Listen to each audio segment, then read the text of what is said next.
Hello and welcome to the show. Today we are learning from Andrew Kinsler. He's both an actor and a personal trainer, but he also finds time to give back through charitable volunteering.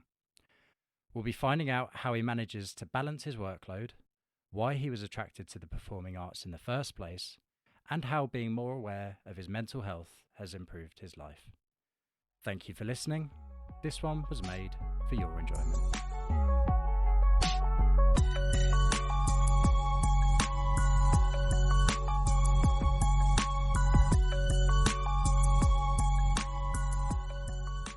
Talk to me about your early home life and how film and theatre became part of it. So I grew up in Milton Keynes, and early home life was made up of Saturday, Sunday morning football, when I would rather be watching Saturday morning cartoons.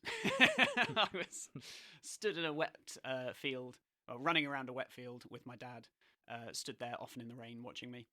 And me just kind of running, 20-odd kids just chasing after the ball. Not much skill involved. And I think it's the same today. I don't think kids' football has changed much. And I sort of quickly realised, I was like, this isn't really what I want to do in my spare time. And I had a love of just television and cartoons and therefore films as well. And then it sort of came from there, really, just watching telly, seeing theatre as well. My mum's brother trained as an actor as well, so she always thought it was important for us to see live theatre and support local live theatre. So I was very lucky when I was younger that was kind of like a part of our family life. So just kind of got into it through that, and sort of kids' theatre school as well. There was a theatre school called Diamond Theatre School in Newport Pagnell that I attended, and my parents, because I used to be quite shy as well, and obviously I said that I wanted to act, so my parents were like, well, you need to you should probably do something about your shyness. They put me in a little theatre school every Saturday, so I started doing that instead of football and enjoyed it way more. I was like, this is what I'm meant to be doing. And learned how to improvise and sing and tap dance and all that kind of kids theatre stuff. Awesome. And kind of went from there. Nice. Do you remember what show was the first theatre show you saw? I think it was a pantomime. I'm pretty sure it was Aladdin. Nice. I think the first big one I saw was Aladdin at Milton Keynes Theatre once it had been sort of properly constructed. But I think I saw loads of stuff there was a place called Stantonbury Theatre, which was the local kind of school in my sort of area. And saw like a bunch of, just sort of like amateur stuff there. My dad was a big fan of Gilbert and Sullivan. Who's Gilbert and Sullivan? The sort of I am the Major General, all the patter songs and stuff like that kind of thing, like that they do in Family Guy. Well, thank you. Yes, classically trained. But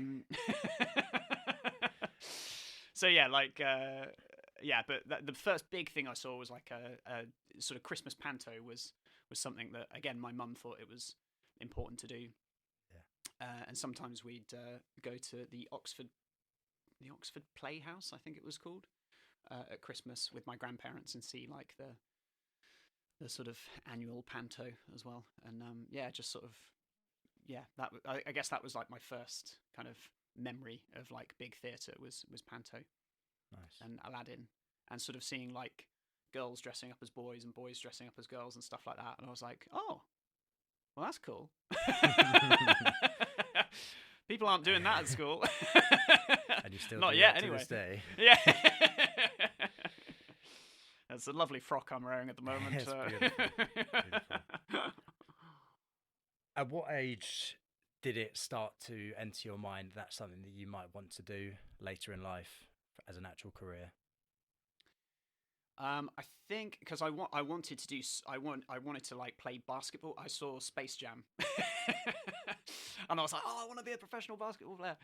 And then I saw like films about football, and then I sort of switched back to football, and then tennis I was really into as well. So I was really into sports, and I'd seen like loads of I think my problem was because I wanted to do everything, and I was like, but I obviously can't do everything.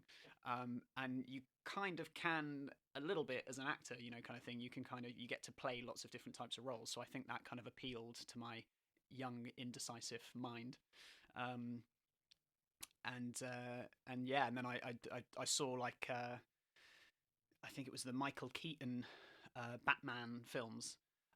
And when I was sort of a little bit older, and I just remember thinking like, okay, yeah, that's definitely, that just kind of like cemented it. It was just, I remember it's just the coolest thing. It was around my neighbour's house, who just lived literally just down the road, and he put it on, and I watched it, and it literally just blew my tiny little mind. And I just loved the kind of like gothic, dark, creepy world, and the music and everything, and the heroism, and then I came back home, and I said to my mum, I was like, Mum, I want to be Batman. I was just like, I've got to be Batman. I was like, how? I was like, I know what I want to do. I was like, you've been asking me for months. I was like, I want to be Batman. And she was like, okay, well, you need to be an actor then. And I was like, boom, done. Nice. Decision made. Awesome. It's good that she was supportive. Yeah. With that, did she support you throughout it all? Like, yeah. And I think, yeah, she did. I think we had like arguments like any mother and son do, kind of thing. And but yeah, she was totally behind me 100%. And so is my dad as well. I think initially my dad was maybe a little bit more like, are you sure you don't want to go into accounting? And I was like, no, I'm pretty sure, Dad. Yeah, but she, because of so her brother had a lot of arguments with his father, my granddad, about acting, and he wanted him to sort of go into more kind of like the business world. And obviously that's a long time ago as well, so it was more kind of the done thing. And my uncle was just not having any of it, and was like, and I think he even faked going to business school. I think he may have gone for a little bit, and then dropped out and faked it. And I think he sort of secretly went to drama school, if I've got the story right. But anyway, so my mum kind of grew up around, constant arguments around like him, her brother wanting to do one thing and pursue his dream and career, and my, and her dad, sort of, having to constantly trying to like, wrestle him out of that idea. Yeah. So, and I think she was like, I don't want to, having been through that herself, she was like, right, I'm not going to be that parent. So she, as soon as I said it, she was like, yes, let's do it. She was behind me. That sounds lovely. So, yeah. Little Andrew's there. He's watched Batman. He's decided he wants to be Batman, and he's going to be Batman. He's still working on it. He's still working on it. Yeah, one day We're not there yet. Yeah. One day he will be Batman. Drama school's obviously the next step of that. What was it like trying to find a drama school? What was your experience of drama school like? Yeah, I think that was kind of like the hardest thing, was like, because I decided what I wanted to do so young, and then obviously you have to do school where there was no drama. Like in primary school, it was just, apart from like the nativity, like it was just all like maths and English, and like, and I was just like, okay, when's the stuff that I want to do coming? And then that finally happened in high school, and that's when I really started to kind of come out my shell. And I really didn't excel in any other subject, because again, like I kind of like screwed myself over, because I was like, well, I know that I want to act and that's what I want to do, so why am I wasting my time with all this other stuff? And now I know how important that other stuff is, so I probably should have tried harder. But yeah, I sort of flip-flopped between like university and drama school. Like I kind of I was too late with my UCAS application, and I basically nearly dropped out of my A-level course. I started I started I think my AS is the first year. AS. Yeah. I started my AS, and I think I had like drama and English and psychology, and then I basically like flunked out of psychology and scraped through in the end. Like luckily the school let me stay, because they were like, we can see something with your acting. So they luckily just let me stay, and then I had to do my English at a partner college, and then I was able to just kind of like scrape through. My written work let me down, so my acting sort of brought my grades up just enough, and I think I scraped through with like a D and an E or something like that. And then it was just enough. Like, so I was like, okay, well, I'm too late with my UCAS application. I'll look at drama schools, and I was just in time for the Oxford School of Drama, which I kind of knew anyway from going to Oxford as a kid and being in that area. So I was like, oh, okay, cool. That's not too far away. So I applied for that, and they were like, you're a little bit too young for our 3-year, but would you like to do our foundation course? So I sort of found my way in through that basically, and did 6 months there. Then I started looking at drama schools. I was like, right, screw uni. I'm all about, and I was fully invested in drama schools. But again, they were like, oh, a little bit too young, kind of thing. So how old were you at this point, sorry? So I was like 18, 19. Okay. And I think now it's different. I think nowadays they actually like you to be a little bit younger. But when I was kind of going through the process, they wanted you to have they took you a little bit older, and they wanted you to have more life experience, which I think they still do in some sort of aspect. But so I was like, okay, cool. And so drama school didn't happen. I applied for like RADA and all the the big ones, Lambda, Guild, Hall, and didn't get any of them. And then I was like, okay, maybe I'll start looking at universities again. And then that was basically the next sort of 5 years of drama training, was basically sort of going between university and drama school. And eventually I ended up with a degree in acting from university, and then a master's in acting from Arts Ed in Chiswick, which is where I sort of finished my training. And then that brought me into London, and here talking to you today. Awesome. So many years later. You were 21, 22 at that point? Yeah, so when I finished, I was about, when I did my master's, graduated in 2010, so I guess I was like 23, 24, something like that. So early 20s, you just got to London, you've now got your master's, you're a master of the arts. What was that like for you? Yeah. You got. Sadly, you don't get a cape when you finish. Just if anyone's thinking of applying. Make that a thing. Yeah. So you come out. You're that sort of age. You've just moved to London properly. What was that like for you? The big smoke. That was. It's an adjustment, because I think because in Milton Keynes we used to drive everywhere, so you went from your house to a car to the destination kind of thing, and it was the same in Bournemouth as well, where I went to uni. It was very small, and Winchester as well, where I studied. Everything was very small and local, and then so I was used to just sort of driving, getting taxis.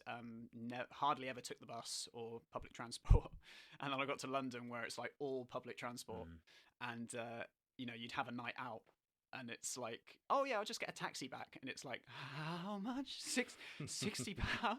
Oh, okay.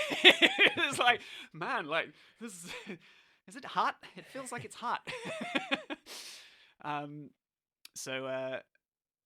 So quickly it was a massive shock to like, oh wow, like I can't do the stuff that I used to do, and that lifestyle that I used to have of like going out 2-3 times a week or whatever, sometimes more. I was just like, man, I can't sustain that here, and if I do, I'm gonna have to I'm gonna have to get public transport. I'd heard so many like horror stories of like, oh, so and so got mugged on the bus, and then this happened, and he was marched to a cash point and forced to take out his money and all this kind of stuff. So I was like, oh man, like can't get public transport in London. Like that's, especially the night bus. That's madness. Utter madness. Who would do that? Yeah.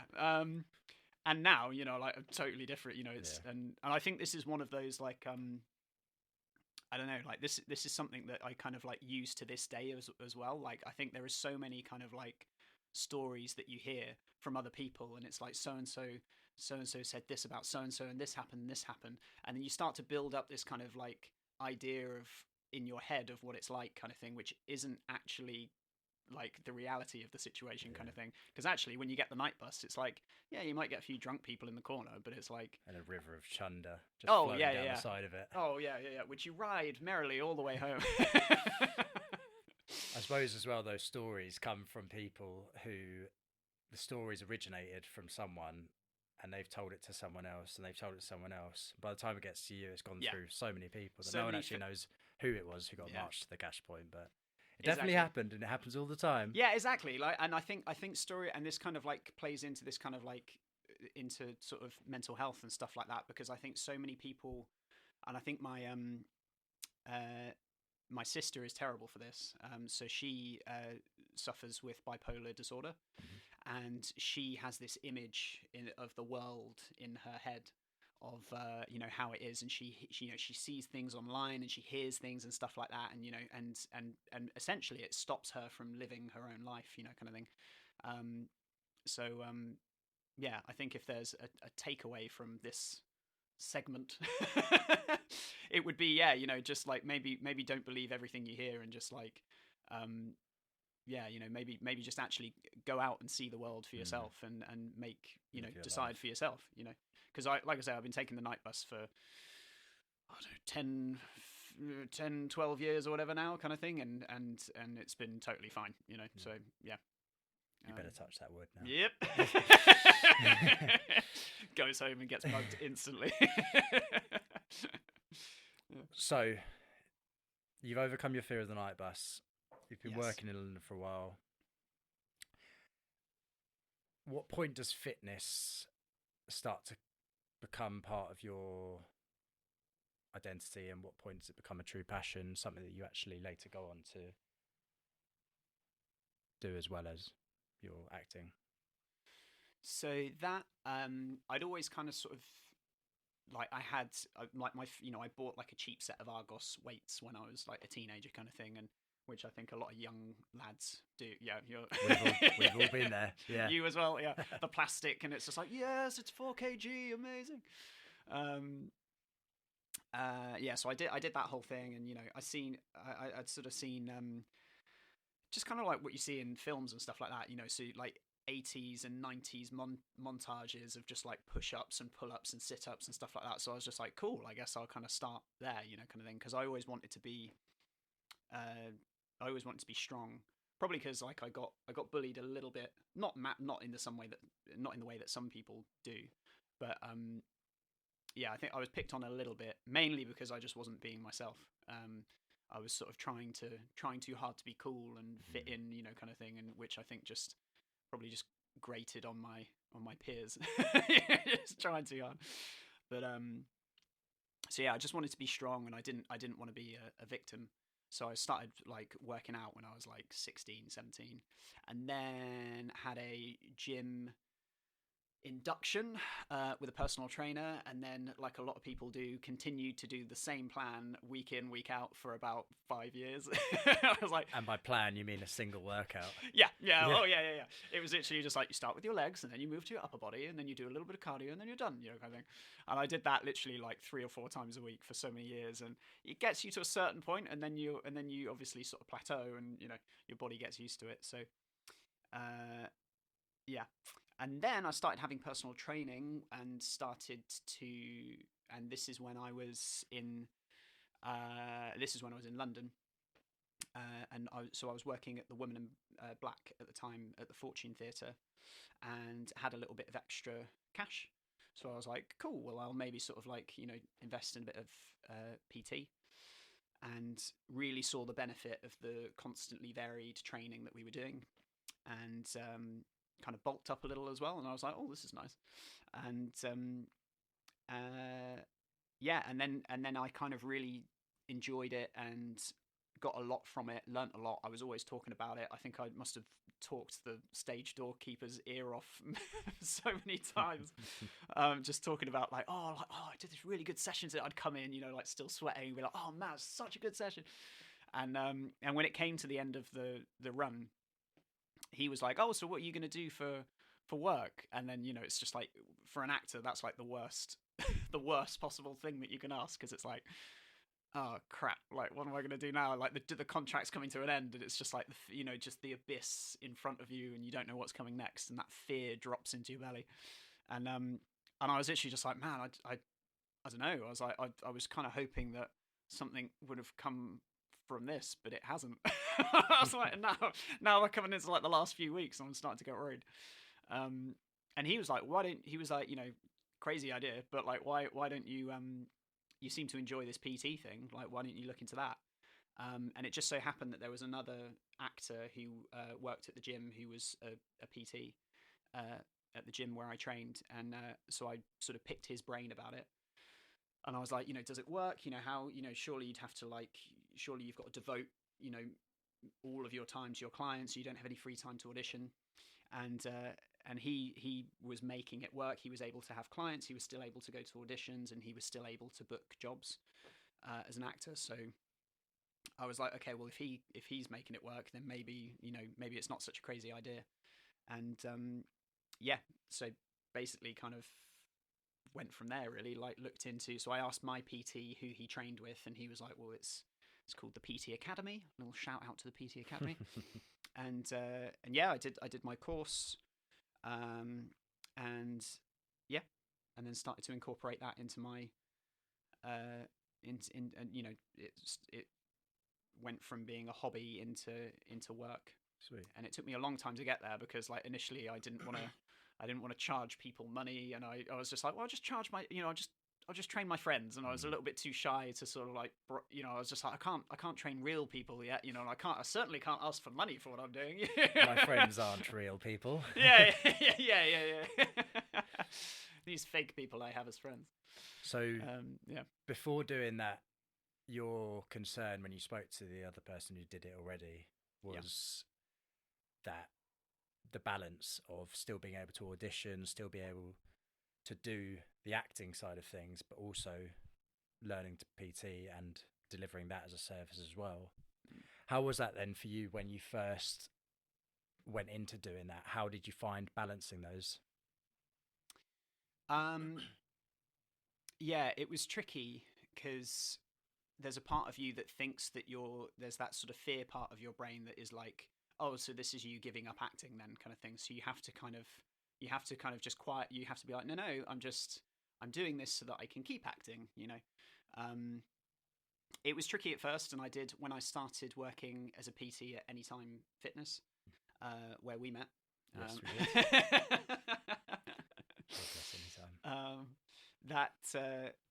Yeah, so basically I had a good couple of years out where while I was just sort of setting myself up as a PT, there was like 3 years where I just didn't act at all. I did a couple of like passion projects with friends and stuff like that. I did like the odd short film, but yeah, I didn't have an agent. And actually I got like, because my agent could tell that I was focusing on something else, I actually got dropped by my agent. And I was like, cool, okay. And it wasn't the right sort of time, really. So yeah, actually I got dropped by 2 agents within that. Third time lucky. Yeah. So yeah, I did have to, it was tricky, because you have to sort of devote a lot of your time into, like any business, you have to devote like 90%, if not all of your time into it, which meant that, yeah, acting took a bit of a backseat. But then I sort of managed to find a little bit more balance during COVID, when things kind of shut down, and then I was doing just PT, and then I was doing loads of acting workshops as well, and that's when I found a new agent, by just kind of like doing little workshops and sort of emailing. You just got to send a lot of emails, like to like lots of agencies. And then slowly sort of through COVID, like the acting started to happen a bit more, even weirdly, because obviously like everything had sort of shut down, but I started kind of like booking workshops, and I got a voice reel sorted, and then I got a short film, and then I got something else, and then slowly I think I started to sort of build up my confidence again in that arena, and then I sort of came out of COVID with a really nice balance between of like sort of half PT, half acting, But yeah, it's kind of it's difficult. It's really difficult. You know, like to focus on one thing. It's like, cool, right? I'm just doing this. You know, and your brain can just focus on that, and it's really nice. But as soon as your focus is split, it becomes really difficult, and especially if you're having to split it a few times. So if you're, you know, I know some people juggle, you know, 2 or 3, 4 different jobs and careers, you know, just to make ends meet, kind of thing. And yeah, it is really tough, you know, because your brain is just all over the place, and yeah, so it's not easy, but I guess it depends what you're trying to accomplish and what you're trying to create, and yeah, you know, is the juice worth the squeeze, as they say? Yeah, I remember that. Yeah, and if the answer's yes, then you'll do anything. You know, it won't matter how many jobs you have to do. Good. There's our takeaway. Is there the we juice worth the squeeze? That's from the girl next door.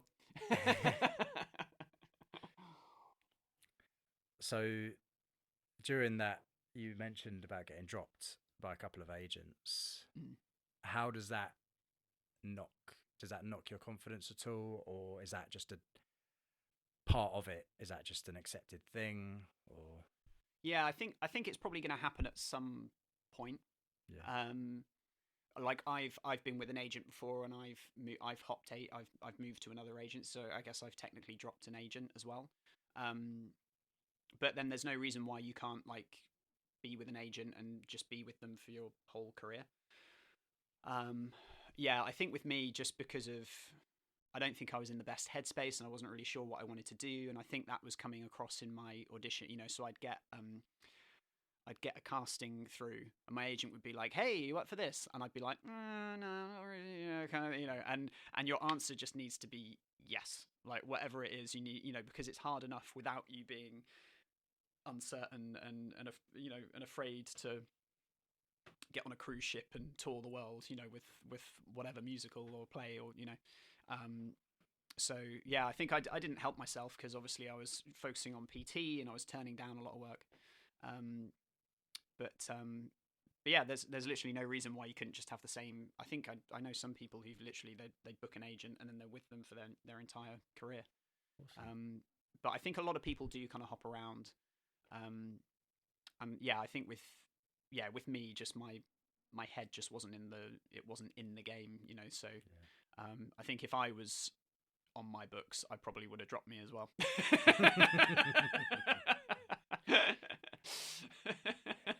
Nice honesty. All right. Yeah. So you get your head back in the game. Yeah. You have been in a few well-known things. Correct me if I'm wrong, but I think Rings of Power is probably the one that most people would know, and it was the longest for you to work on. Yeah. Tell actually, us about that sort of experience. Yes. What was that like? Yeah, I did some. I did some combat acting on that. It was a weird one, because we were sort of hired as extras, but then we auditioned to be like combat actors, and then in the end, I ended up doing like combat acting for like the whole thing. And yeah, that was really cool. Like Lord of the Rings, you know, it's just one of those, like, one of the reasons why I sort of got into acting, kind of thing. Like, you know, just seeing those films in the cinema for the first time was just like, man, just like completely took my head off the first time I saw Fellowship of the Ring. I was just like, oh, and then it ended, and I was just like, what? And I'm gonna wait a whole year for the next. I was just like, what the frick? Yeah, and then I went into school and started talking about it, and like all my cool mates were just like, what? And then I was like, oh, I'm a nerd, right? Okay, I'm gonna go find the other nerds. I was like, oh, there they are in the corner. Yeah. So I learned a lot about myself that day, but yeah, it was a dream come true. Like, just getting to. So I was an orc war chief. Nice. And so, yeah, sort of one of the orcs that was leading I can't really say too much, I guess, because it's not come out yet. I think it comes out this Christmas. Okay. Christmas present for us all. I think, yeah. Present for everyone. Yeah. Yeah, don't ruin it for everyone. Just, if you can speak generally about. Yeah, so I was an orc war chief, you know, sort of like an orc warlord, and and I was in a sort of battle scene, kind of like leading a battle scene kind of thing. Nice. Which I don't think gives too much away. No, there's a lot of battles in those. A lot of battles in There's those a lot of films. battles Yeah, in those yeah. films, But yeah. That It was must a have lot been of fun. pretty cool having, like you say, watching the Fellowship of the Ring and the other Lord of the Rings as a kid, and watching the battles in them, which are phenomenal, Yeah. and then being like, okay, I'm actually now part of one of these. Yeah. That's amazing. Yeah. I did have to keep pinching myself with my little orc fingers through my skin suit. I couldn't feel much, but I was like, no, yeah, I'm definitely here. Yeah. Yeah, it was, and because I did like something like 50 odd days of filming on it, kind of thing, Right. which doesn't sound like a lot in the grand scheme of things, but like when you're having to get into like full orc face, full head prosthetic. Yeah. So it's an actual over the top of your face. Yeah. So there, prosthetic as opposed to paint and stick-ons. And... Yeah. Some of the ones that have close-ups are stuck on, kind of thing. They spend a little bit longer. They spend hours in hair and makeup getting that kind of stuff done, and they have contact lenses and all that kind of stuff. So, so that when they do like a close-up of an orc, it actually looks, it doesn't just look CGI kind of thing. But I was, and sadly I didn't get to do that actually, which I would have liked to have done. But mine was like a full like mask that you wore like over your own face and then but the masks were they didn't fit. I mean, they were amazing. Like each mask costs, well, they cost a lot of money and there were a lot of masks, but the eyes didn't quite sort of fit right, kind of thing. So we had to wear like a little hat on underneath kind of thing. So basically we had like a balaclava to stop, because your breath kind of fogs up the mask and it gets a bit grim. So we had so before we could even put the mask on, we had to put like a balaclava over our heads, with way that you could see out of, it had like a little peephole. Yeah.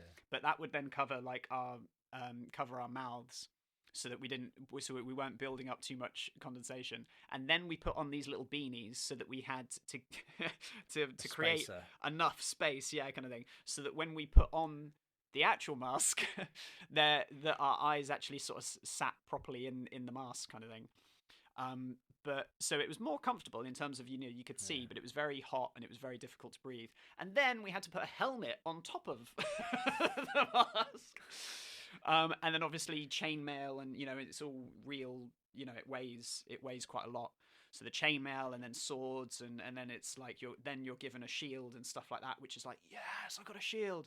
But after a day of holding a shield, it's just like, oh man, I've got a shield. Yeah. It's just like it just changes. Slowly becomes a burden. How many hours per day are you wearing that outfit that you just described? So we would get to, I think the call time was like as early as 6 a.m. For like a day shoot. It would be about 6 a.m. So and luckily a friend of mine was on the job as well, so we sort of car shared together.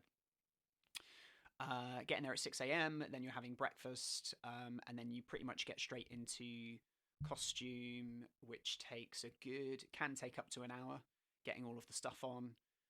And then the mask and everything, and then you're more often, sometimes there's a bit of hanging around. Sometimes we'd be marched just straight out onto set.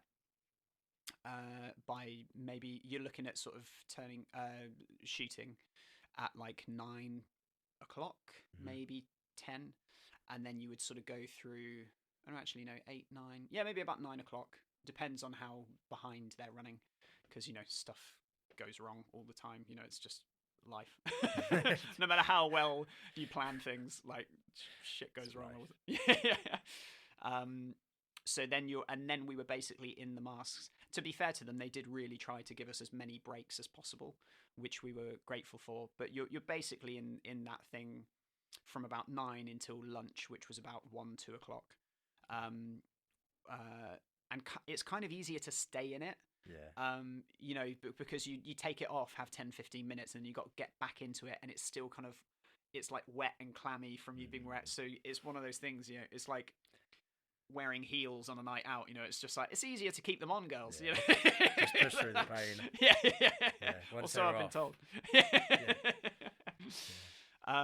So yeah, you're in it for a long time. You get not a long time for lunch, because obviously that, you know, there's a lot of stuff to be done. And yeah, the crew and everyone involved, like, you know, they're trying to, you know, there's like hundreds of like hangry orcs and elves, you know, like who would love an hour lunch break, but there isn't always the time for that. So and then on a day shoot we would sort of finish maybe 7 o'clock, 6 or 7, and then sometimes it would be night shoots, in which case you're getting to set, so you have breakfast at what would be lunchtime. So you have breakfast around like 2 or 3, and then you have lunch at dinner time, and then you have dinner at like 2, 3 in the morning. So you're on this really kind of warped, like upside down. Really good for your circadian rhythm. Yeah. Good. Yeah. So yeah, you're basically in these things for a long time, and there's not a lot of rest. But yeah, that's when that sort of mental toughness of like, remember why you're here, remember why you're doing it, like remember, you know, keep pinching yourself, remember how awesome this is. And you know, those guys who did this, you know, 20 years ago when they filmed the original series would have had to have gone through the exact same thing, you know. So it kind of, there's a part of you that kind of like, as hard as it is, there's a part of you that kind of like really enjoys it, and it's yeah 100%. You wouldn't want to do anything else. Nice. Yeah. So you've done that. You've done quite a few things where you're in front of the camera. You've got your first director role coming up, I believe, soon. Oh, yeah. Yeah, you remember that? Yeah. So you got a director role for a short film coming up. How are you feeling about that, making the transition to behind the camera?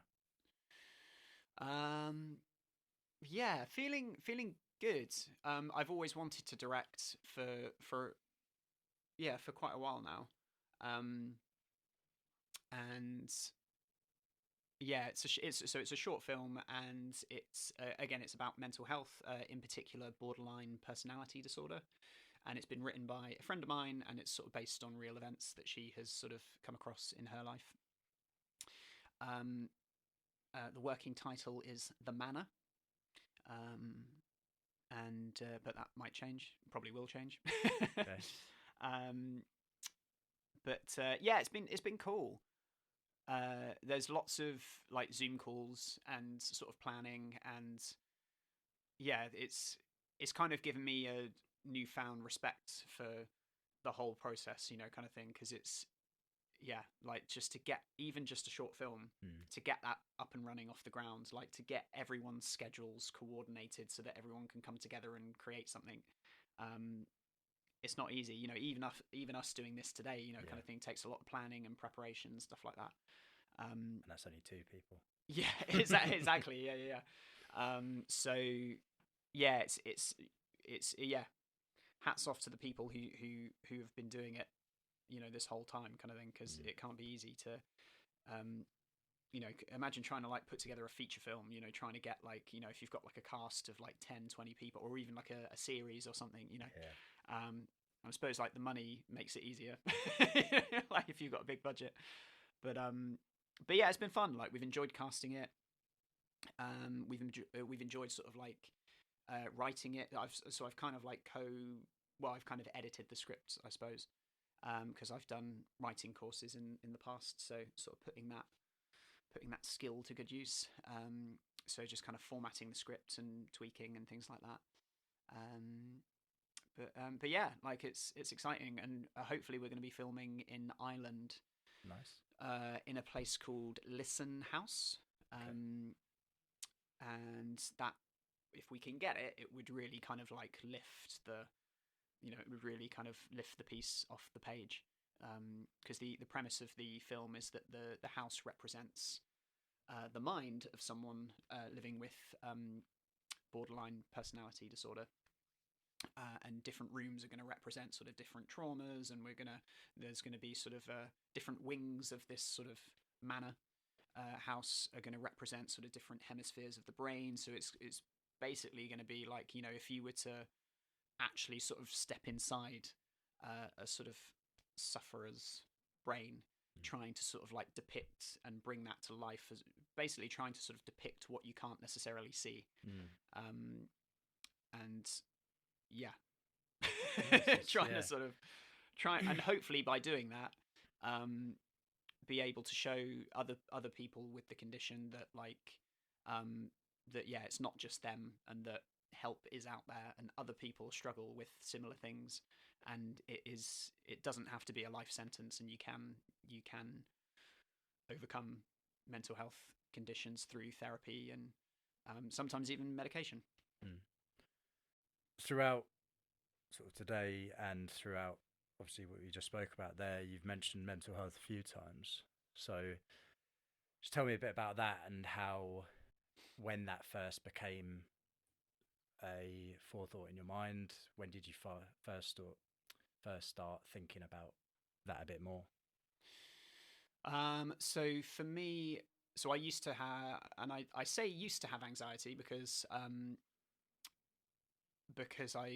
don't know, I'm not really sure whether that's the right way to phrase it, kind of thing. Like, I don't know whether you can completely, I mean, I feel like I've sort of completely kind of overcome it. Maybe I've just got better at managing it. But yeah, I was diagnosed with anxiety, basically, as a lot of people. It's, you know, very common. And basically I used to have panic attacks and all sorts. And yeah, you know, so that sort of really forced me. That obviously put a pause on my acting career, but just any career really. At the time, I was working in a theatre as an usher, and that was basically, which is not an easy job, you know, either. But that was basically all I had the mental capacity to do. Like, auditions were coming in, and I was just like, nah. It was just like too overwhelming. And again, you know, like, it's hard enough without you getting in your own way. And then obviously that then makes you sad and a bit depressed, because you know what you can do, and you know like how good you can be and all that kind of stuff. But it's annoying. So it's annoying when something is preventing you from doing that. So yeah, it took a long time. I think if I was to sort of do it all again, I would just go straight to therapy, because I would have easily saved like sort of 10 years. But yeah, like, weirdly, it kind of teaches you, when you're forced to face something like that, it teaches you a lot about yourself, and about other people as well. Like, by having the time to sort of like self-reflect. And therapy really helps with that as well. Like, you know, because initially you're not really sort of self-reflecting. You're just sort of ruminating, and you're worrying, and, you know, creating all of these scenarios, what if scenarios and stuff like that. And it's a scary time. And there'll be people like maybe listening to this, you know, who are maybe going through something similar. And yeah, it is scary. But yeah, through I basically just had CBT and mindfulness training, I guess you could call it, which really helped me to start to actually kind of see what was going on, and start to kind of like just kind of uncross a few wires, and just become basically a functioning human being again. But yeah, it's not easy, and it takes time, but yeah, you went, by learning about your own mind, you start to learn about other people's minds a little bit as well. And then, like, you know, when people, it's kind of nice, because then when people do sort of act in a certain way that before you might have found like, or you might have gone like, oh, well, they're rude, or like prick, or I'm now able to be like, oh, cool, well, maybe that person is going through something, you know, like maybe that person that I think is rude isn't actually rude, they're just chronically shy, you know. And maybe that person that I've, you know, my brain has just labeled as a douchebag, you know, kind of thing, maybe there's always a reason. Emotion drives behavior. So there's always a reason behind people acting the way they do, and you don't know what upbringing they've had, what past trauma lies in their childhood or whatever, and so many things are linked back to that. So yeah, it just means you're kind of like able to kind of like, I feel like now I can kind of like move through the world in a little bit more of a peaceful way kind of thing, and if things do happen, if bad things do happen, as they do, rather than freaking out, I'm now just able to be like, oh cool, that's an interesting psychological thing that's happening over there. Like, how fascinating. I wonder what the backstory to that is, like, and my actor brain loves that stuff, like, cool, I wonder what this character, who is this person, kind of starts to play detective on the scenario. And when you're doing that, then you're not falling into the same traps that you were before.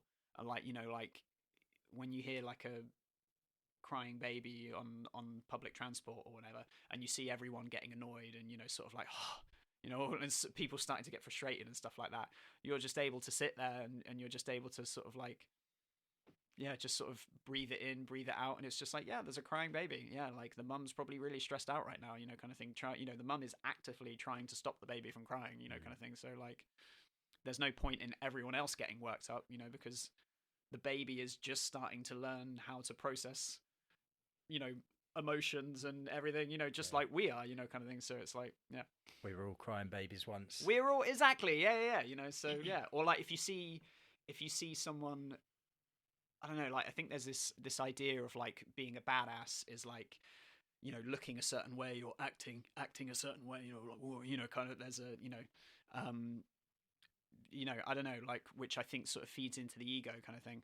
But I think it's much more badass, if you're sat there on the train and people start raising their voices or whatever kind of thing, like, yeah, that's not, I don't think getting irate and getting angry is badass. I think that's actually the opposite. Yeah. I think it's much more badass to be able to sit there with a smile on your face and just like, yeah, like I say, just breathe it in, breathe it out, and just know that absolutely, in a few seconds it'll be over and then something else will happen, Yeah.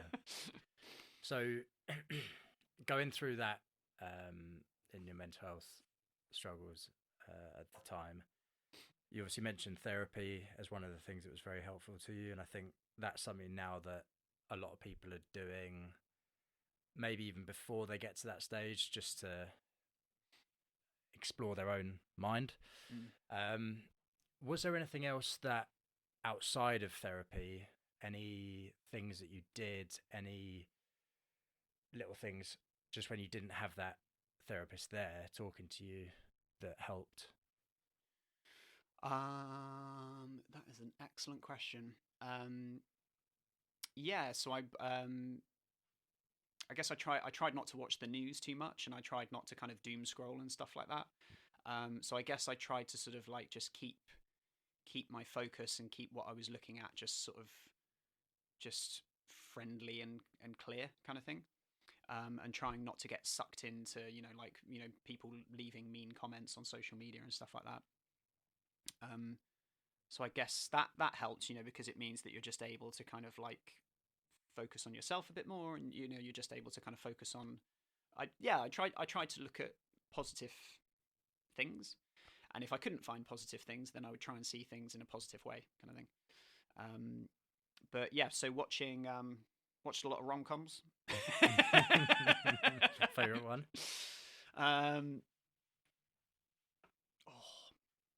What's the one with Matthew McConaughey?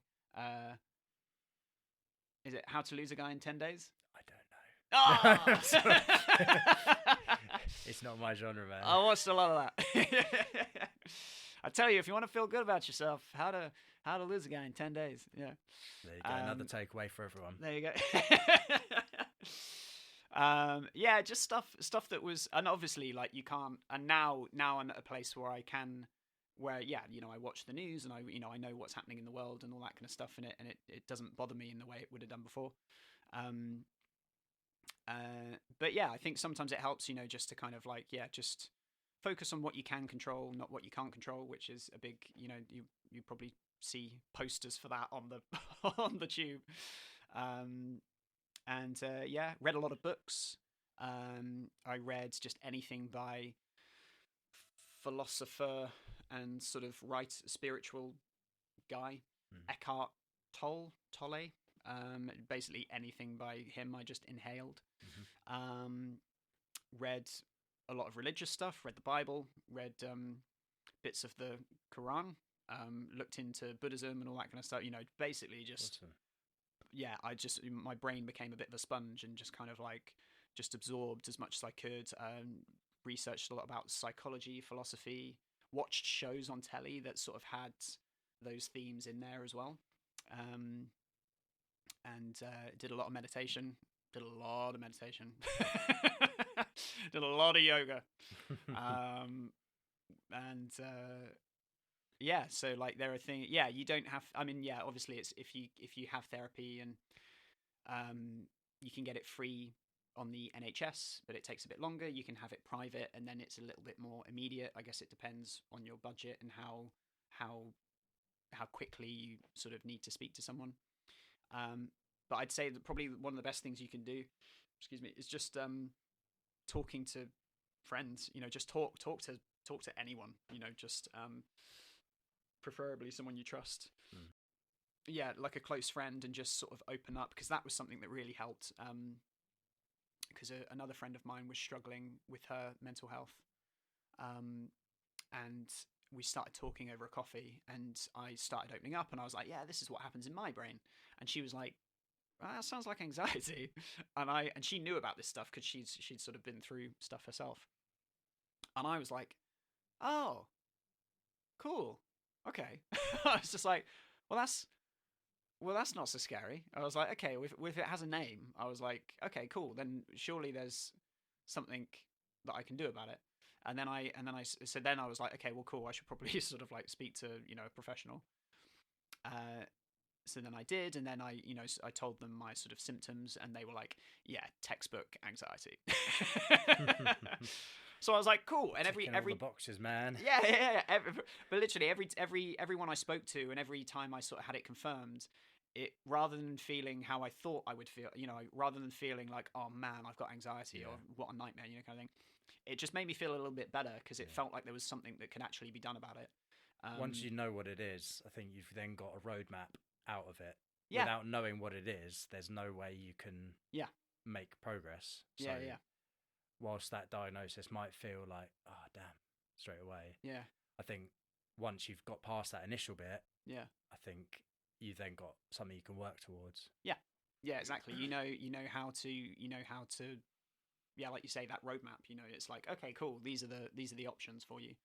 And yeah, so I did 8 weeks to mindfulness course with, I saw a couple of different therapists, and I think it's important to find someone that you can. So I saw people who were, that sort of classic therapist in the sort of suit and with the leather couch and that kind of stuff. I saw people like that initially, and I didn't really, it wasn't for me. And they're perfectly good at what they do, kind of thing. And then I saw someone else, and then eventually I found a guy.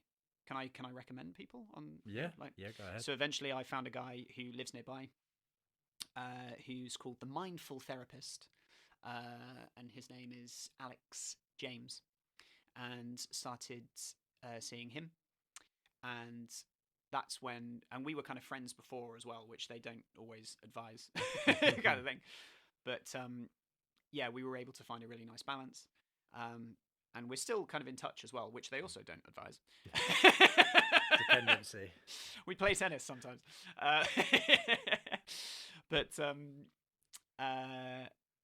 yeah, it's, I think it's important to find someone that you're comfortable with, who you can, because if you're comfortable with someone, then you can open up to them. Yeah. And if you're opening up, then you're able to get to the root of the problem. Yeah. I think I've heard a lot of people talk about it.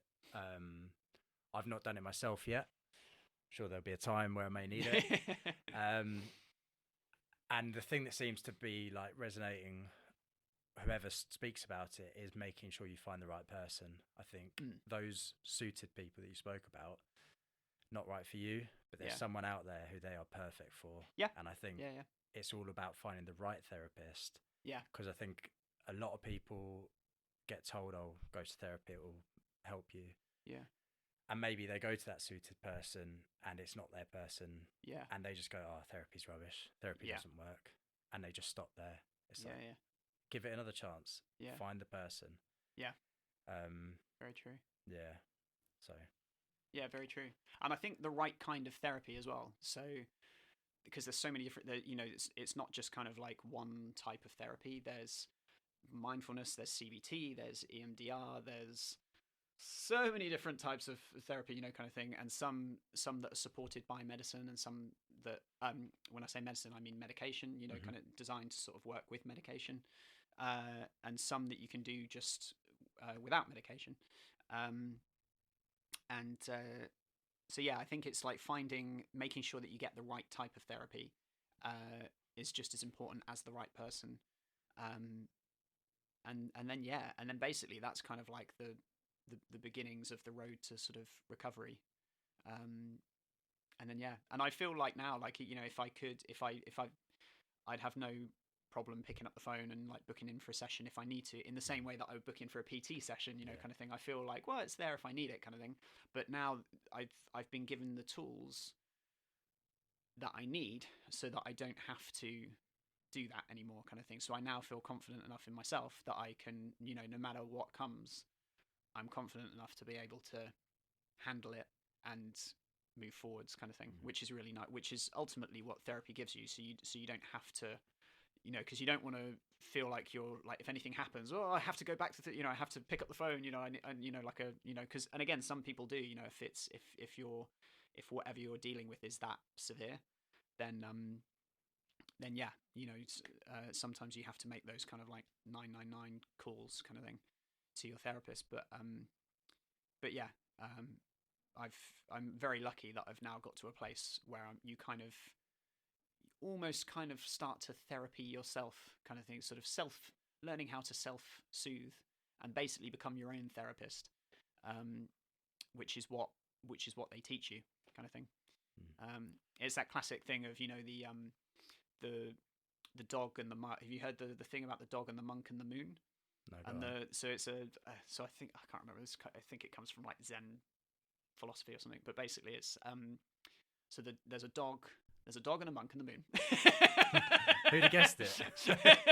Who'd have thought?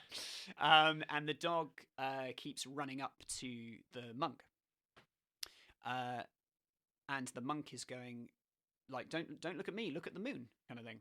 And the dog is just obsessed with the monk, kind of thing, and it just keeps running up to the monk, and the monk is literally like, the monk's going like, literally, stop looking at me, the moon is right there, kind of thing. And that's basically kind of what therapy is kind of like. It's like, if you think, I was like the dog coming up to the therapist, and the therapist was basically being like, I can teach you a lot, but if you look at the moon, you'll learn way more, kind of thing. And that's basically what it allows you to do. It points the way, rather than declares like, I am the way, kind of thing. Yeah, nice. I like that. Yeah. You spoke there as well about stopping watching the news, and also about social media. I personally, it was a few years ago where I stopped watching the news, stopped reading any news. I came off all social media, and I think it was probably one of the best things I've ever done.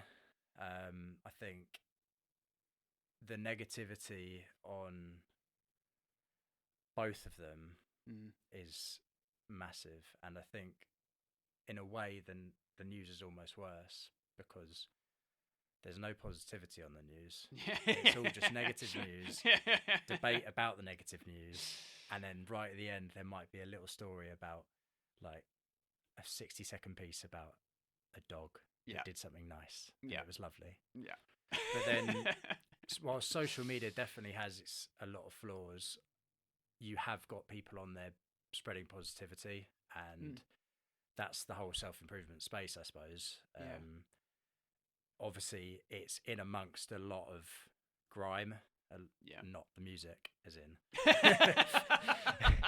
as in, there's a lot of rubbish around it, and a lot of negativity. But yeah, definitely coming off of those, as it did for you and for me, I think you then just live your life, and I think that goes back to what we were talking about earlier. Yeah. Is just get out there and live your life. Don't listen to the stories. Just do Yeah. it. And I think exactly. that's such a good way to approach it. Yeah. What do you think about the current state of mental health across society? We're in a place where suicide is the biggest killer of men under 45, and it's now recently turning from more middle-aged men to, I think it's between 20 and 24 who might be the biggest group of that age. Wow. Which is quite concerning. Yeah. What do you think is causing that?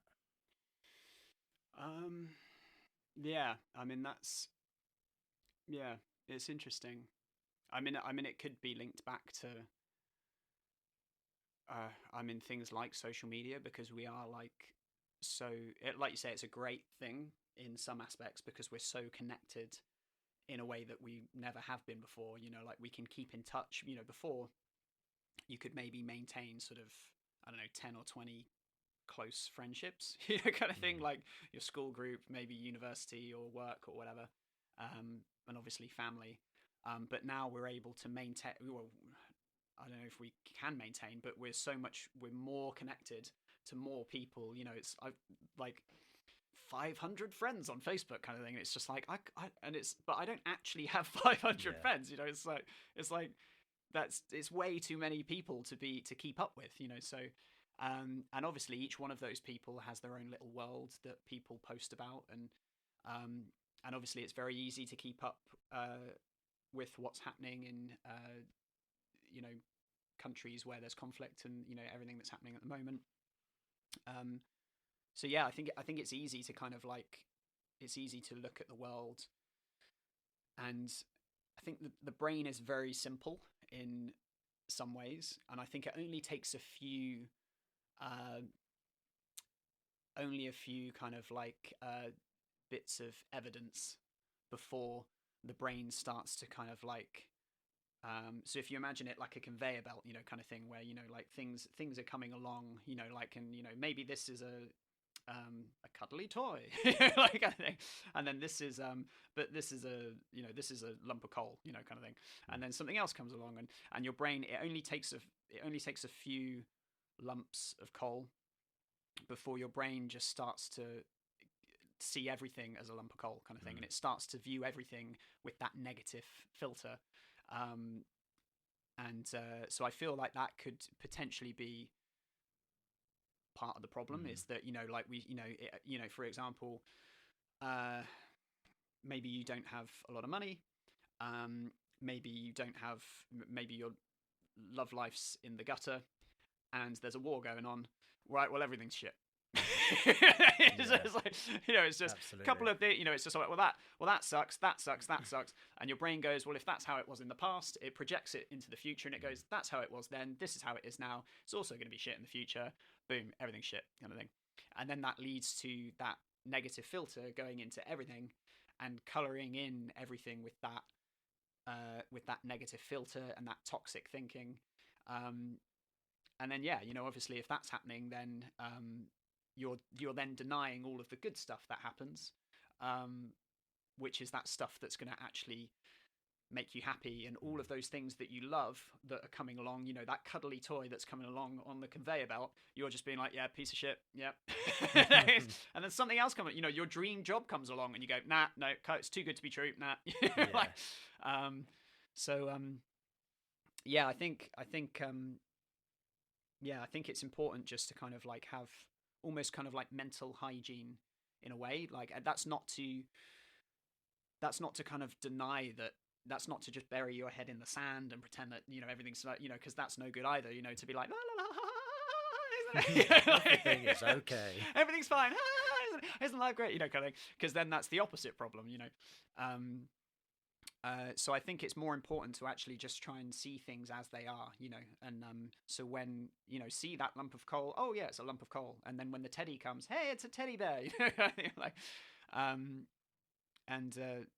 yeah, just try not to sort of see things with purely a negative filter, because things aren't just negative. It's like that yin and yang symbol, like it's not all one color. It's not all white, but it's not also all black, kind of thing. Yeah. So I think it's important to remember that there's both. Yeah. Yeah. So lastly, I just want to touch on your recent delve into charity work. Oh yes. Tell me what you've been up to. Yes. So I got tired of not being cast as a superhero, and Yet. Exactly. Yes. Future casting directors listening. Yes, I'm currently available, taking bookings. Yes, my schedule's wide open. So I bought my own Spider-Man suit, and I wanted to do it like how it would be kind of in the film kind of thing. So I spent a little bit of money on it. So it's movie grade, sort of quality. So Excellent. I wanted it to look like I just kind of walked off the film set kind of thing, so that, as soon as, you turn up to a kid's party, there's no doubt in their mind that you are Spider-Man kind of thing. So yeah, I started doing like kids parties and events and Comic-Con, that kind of stuff. And then I've just started to go into hospitals and do it for kids who are who might not be around for that long kind of thing. So going into sort of like the cancer wards, terminal wards, and that kind of stuff. Which was kind of scary initially, but has been like the best thing that I've ever done ever. Like, and when you see, man, like when you see how freaking posy these kids are, like, you just can't be sad, they know everything about Spider. They know more than me about Spider-Man, like, and they've only been around for a couple of years, kind of thing. And it's just like, oh, and Doc Ock, and they're showing me the comic books and everything, and it's just, and they know all about Mysterio and like villains I've never even heard of and stuff like that. And they're just so, there's just an insane amount of positivity, and it's like how are you this? And it's like, well, if you could do it, surely I can do it. Surely we can all do it. It's been amazing, and like, just going in and just getting to perform, getting to sort of use accents and a little bit of acrobatic skill and stuff like that. I just got a new web shooter as well. I'm excited to use. Earlier. Yeah, very exciting. He sent me a video of him opening a cupboard door using his web shooter. Yeah. Very exciting times. It's happening. Hollywood, watch out. So yeah, that's been really cool, and I've done a couple of like fitness competitions and trying to raise money for cancer, and my dad has cancer. He's in remission, so I guess had cancer. I'm not sure what the correct way to phrase it is, but so I try and just sort of do as much of that as possible, and I always try and, whenever I get an acting gig, because they don't come along all the time, but when they do, I always try and give part of my paycheck, when it comes in, I give some of that to charity, because why not? it's more money than I need, so I'm just it's incredible, man. Because there are I have many avenues of making money, so I feel like it's just and also it's kind of like my way of just sort of thanking the universe, or whatever you want to call it, kind of thing, of just like, thank you for the acting job, here's some money. That's really, really nice. Look, I think that's a nice place to end today. So Andrew, thank you for today. It's been awesome having you on. Thank you for having me. A really nice chat about everything that you've been doing and what you've been through. Where can people go if they want to get an awesome coaching plan or keep up to date with what you're doing film wise? Is there any? Well, I hear Joe Wicks is very good.